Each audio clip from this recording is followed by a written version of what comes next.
若继续要来讲这个西南气流的关系，中南部来变大雨。台中乌日的3号里有30外户的人家，这个山坡农地烂土水灌落来，流入去面体。当地一个陈太太讲，伫遐住30外冬咯，第一届拄到这款的情形，讲迄个黄土水扫袂离，扫了就过来，真侪家具拢来浸水，只好来单调。台中市长罗秀燕前往看这个灾情，慰问受灾户，讲会全力来找出着解决的办法。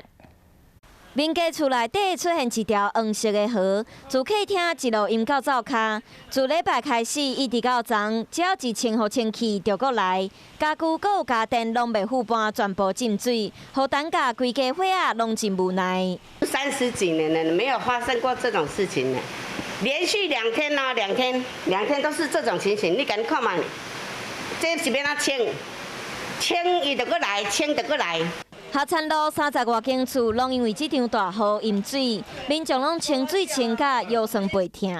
市府水利局嘛专工调派抽水机来协助抽水，淹水已经开始消退。台中市长罗秀燕和水利局长嘛来看灾，敢若是因为山坡地无法度甲沙挡掉，搁拄好因为落雨滚到民家厝。罗市长嘛讲会全力找到解决的办法。因哈，每个人讲的不一样，有的认为说是后面有田哈，它所造成的这个山坡地，那导致有泥沙滚下来，但是也有人认为是其他的原因哈。看伊排水路要安怎？家己用啊好势安尼，莫讲因为这地的问题，变做讲，袂使你要做嘛，无法度做就对啦。这摆大雨，互规间厝拢淹去，大家拢袂负准备，损失真惨。敢若毋望市府会使赶紧找到原因来改善状况，莫互淹水的噩梦定定出现。